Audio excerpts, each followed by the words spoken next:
Hi everyone, I hope all of you are doing well. कैसा चल रहा है एग्जाम्स आप लोगों का? अभी मैंने कल्याण टीवी चैनल पे एक वीडियो अपलोड की है जिसमें क्लास 7 की जो साइंस की टेक्स्ट बुक है उसके एमसीक्यूज प्रैक्टिस करवाए हैं। 60 एमसीक्यूज है, ठीक है। तो एक 60 का सेट आप वहां प्रैक्टिस कर सकते हैं और सेम चैप्टर्स के यहाँ पर फाइनल एग्जामिनेशन के लिए चैप्टर 7 to 12 का अनदर सेट लिया है मैंने 10 क्वेश्चन का। तो 60 यहाँ प्रैक्टिस हो जाएंगे। तो ये आपके किसी न किसी सेक्शन में 5-6 क्वेश्चन हो सकता है आपके कंफर्म हो जाए। ओके, चलिए देख लेते हैं। जरूरी नहीं एमसीक्यू में ये क्वेश्चन है, रीजंस वगैरह मैं बता दूंगी तो और भी सेक्शंस जो होते हैं उसमें आ सकते हैं। So I hope Kalyan TV वाला आपने देखा है, नहीं देखा है तो चैनल का लिंक जो है डिस्क्रिप्शन बॉक्स में, तो वहां से जाकर देख लीजिए। ओके, और पीडीएफ वगैरह चाहिए तो प्लीज कनेक्ट करिएगा मुझे व्हाट्सएप नंबर में डिस्क्रिप्शन बॉक्स में दे दूंगी। चलिए अब आगे देखते हैं।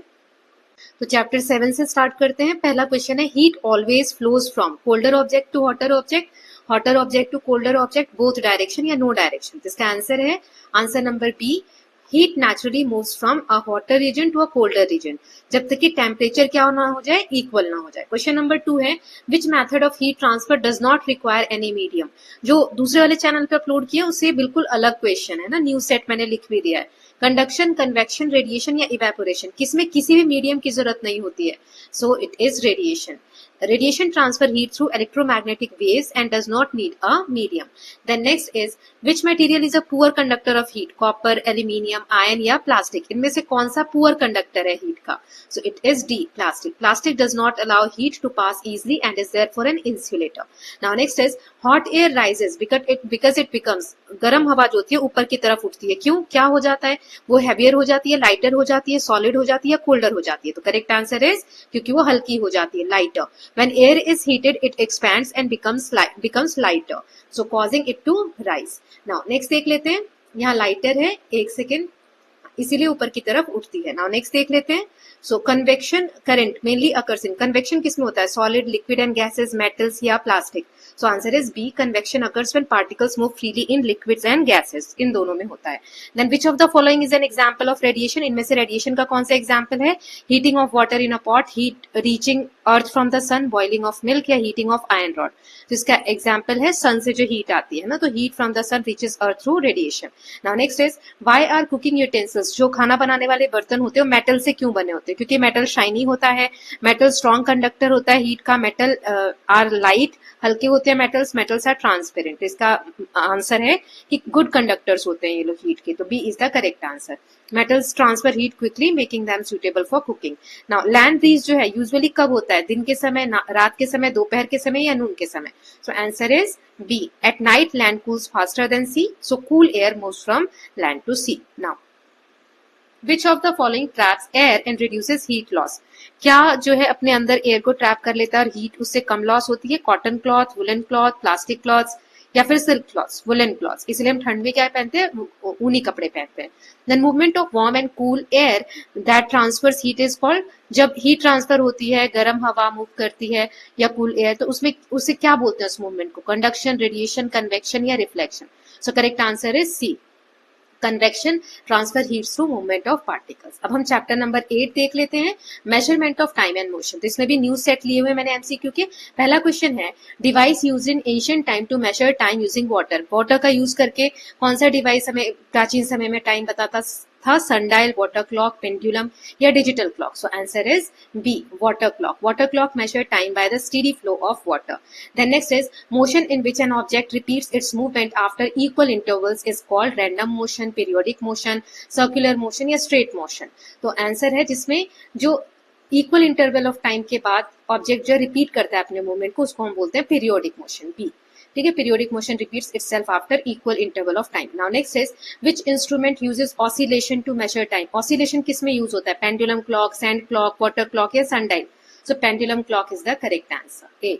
Then next is, SI unit क्या है? डिस्टेंस की एसआई यूनिट क्या है? किलोमीटर, मीटर, सेंटीमीटर या फिर माइल? किसमें हम नापते हैं डिस्टेंस को? सो the correct answer is B, meter is the standard unit of length. Then if an object covers equal distance in equal time, तो उसे क्या बोलते हैं? नॉन यूनिफॉर्म, यूनिफॉर्म, सर्कुलर या फिर oscillatory motion? So correct answer is B, uniform motion. Uniform motion means constant speed, मतलब एक जैसी speed.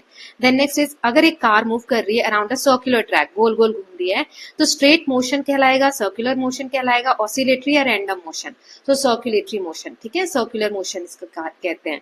So when an object moves in circular path. Then motion of a swing is an example, झूला जो होता है इस तरीके से झूलते हैं वो कौन सा मोशन होता है, लीनियर, oscillatory, circular या random motion. So correct answer is B. A swing moves to and fro repeatedly around a fixed motion.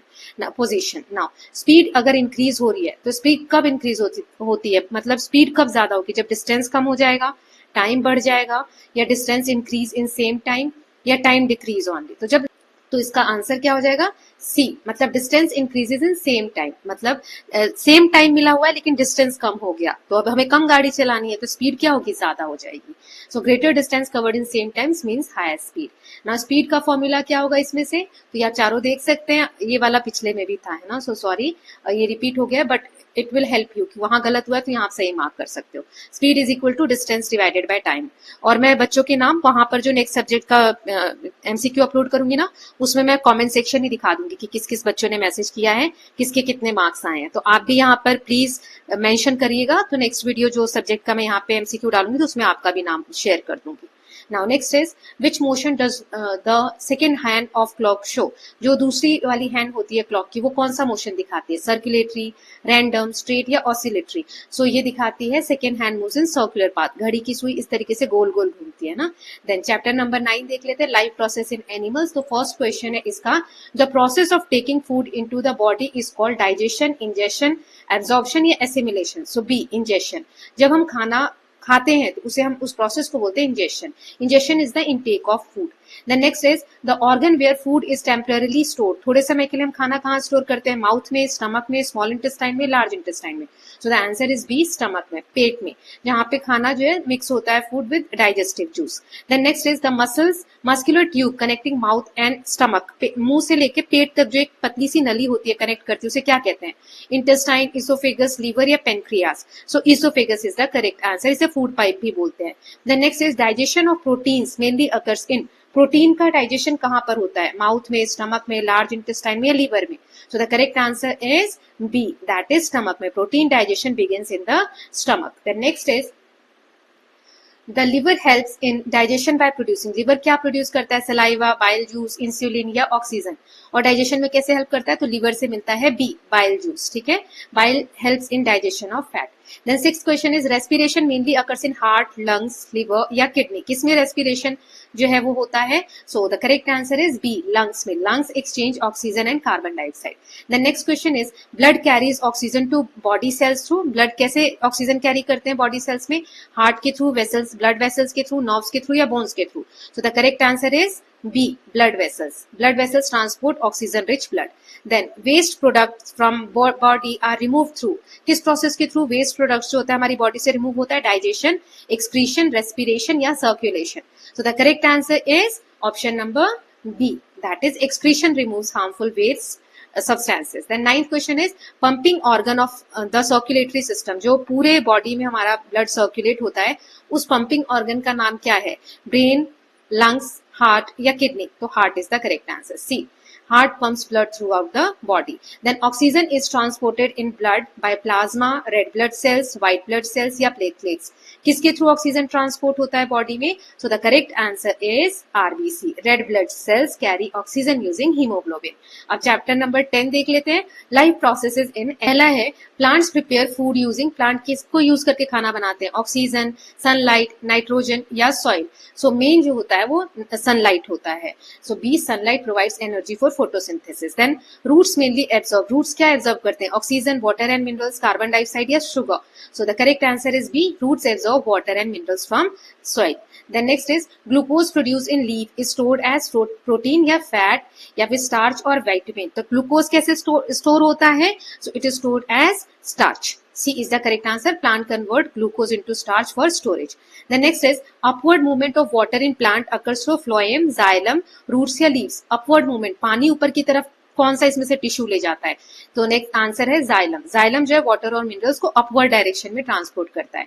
Transpiration किस में होता है, मेनली रूट्स में, फ्लावर्स में, स्टोमेटा में या स्टेम में। So correct answer is C, that is Stomata allow water vapor to escape from leaves. Then process of releasing water vapor from leaves. अब देखो जो पानी है वो पत्तों से भी बाहर की तरफ जो प्लांट्स है वो रिलीज करते हैं, तो उस प्रोसेस को क्या कहते हैं? रेस्पिरेशन, ट्रांसपीरेशन, एब्जॉर्प्शन या डाइजेशन। ये हमने ना वाटर साइकिल में भी पढ़ा था कि प्लांट से भी पानी जो है वाटर वेपर के फॉर्म में या पानी जो है एटमोस्फेयर में जाता है, तो किस प्रोसेस के थ्रू जाता है? ट्रांसपीरेशन के through. Okay, so B transpiration remove extra waste water from plants. Then next is carbon dioxide enter leaves through. Carbon dioxide leaves में कैसे एंटर होते हैं? रूट के थ्रू, स्टेम के थ्रू, स्टोमेटा के थ्रू या फ्लावर्स के through. So correct answer is C, that is stomata allow gas का एक्सचेंजेस स्टोमेटा में होता है।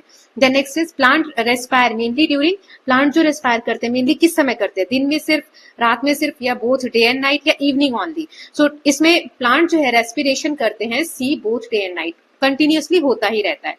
Then food produce in leaves is transported to other part. देखो पानी और मिनरल नीचे से ऊपर की तरफ प्लांट में जाइलम ले जाते हैं, और खाना जो लीव्स में बनता है उसको पूरे प्लांट के बॉडी पार्ट में ट्रांसपोर्ट करने का काम किसका होता है? फ्लोएम का होता है। Okay, so phloem carries food to all part plant part.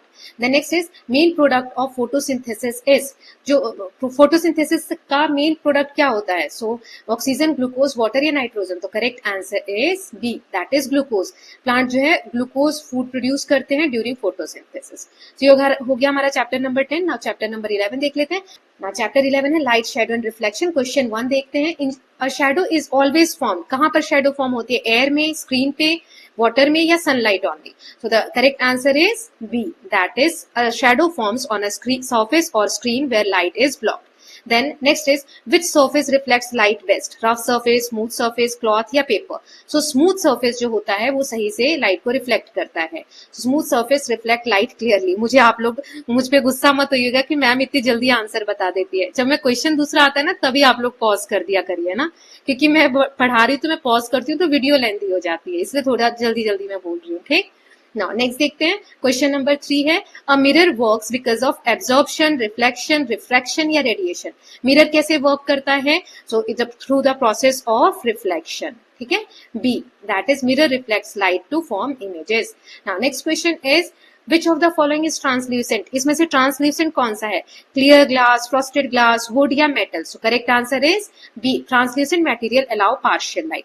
Then next is size of shadow. Shadow का साइज कब चेंज होता है? जब लाइट अपना डायरेक्शन चेंज करती है, ऑब्जेक्ट का डिस्टेंस चेंज होता है लाइट चेंज होने पे, या फिर लाइट डिसअपियर हो जाती है या ऑब्जेक्ट डिसअपियर हो जाता है। तो करेक्ट आंसर इज डिस्टेंस कितना है ऑब्जेक्ट का लाइट सोर्स से। So shadow size depends on distance between the object and light source. Then image in a plane mirror is real, virtual, inverted या blur? तो प्लेन मिरर में जो image होती है वो वर्चुअल होती है।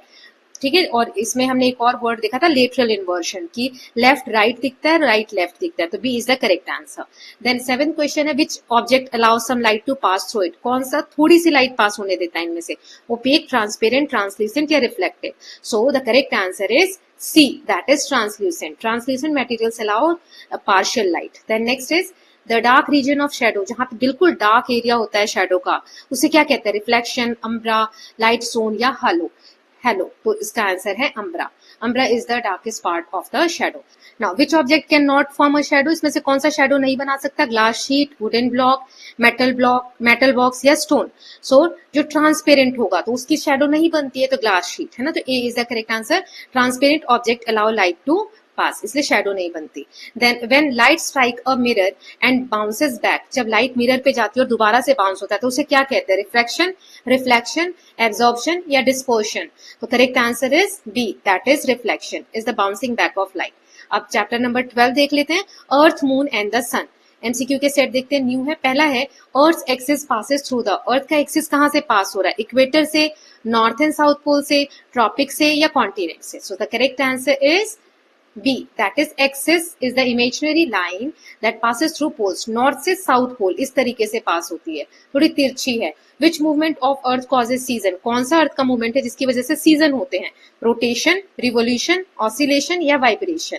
Then next is vibration, कौन सा मूवमेंट होता है? But still I have taken it as a option, so B is the correct answer. Revolution जो होता है, season occurs due to earth revolution and tilt. Then next is the tilt of earth axis is responsible for, earth का जो tilt है थोड़ा वो किस चीज के लिए रिस्पॉन्सिबल है, day and night, seasons, moon phases या eclipse. So the correct answer is seasons के लिए। So B the tilt causes uneven sunlight during the year, जिसकी वजह से अलग अलग सीजन होते हैं। Then next is the moon is a, moon क्या है, प्लैनेट, स्टार, नेचुरल सैटेलाइट या asteroid. So it is a natural satellite of earth. So C is the correct answer. Then earth revolve around the, earth किसके around revolve करती है, moon, sun, Mars या Jupiter. So the correct answer is sun. Revolve मतलब जो सन के चारों तरफ चक्कर काट रहे, तो सन सेंटर में है सोलर सिस्टम के, उसके अराउंड सारे प्लैनेट्स रिवॉल्व करते हैं। Then earth rotates around its orbit, axis, hemisphere या सरफेस। अर्थ किसके अराउंड रोटेट करती है, नॉट रिवॉल्व, तो एक्सिस के अराउंड रोटेट करती है। Okay, so B is the correct answer.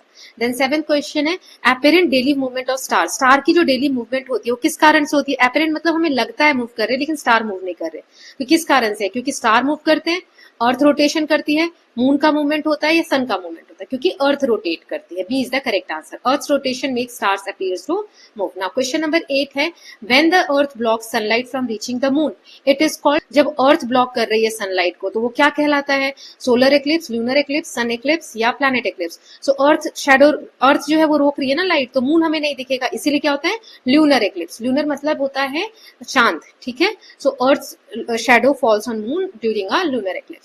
Now longest day in northern hemisphere, northern hemisphere में सबसे बड़ा दिन किस दिन होता है, 21 जून, 21 मार्च, 22 दिसंबर या 23 सितंबर। So the correct answer is 21 June, that is 21 June. This day is called summer solstice.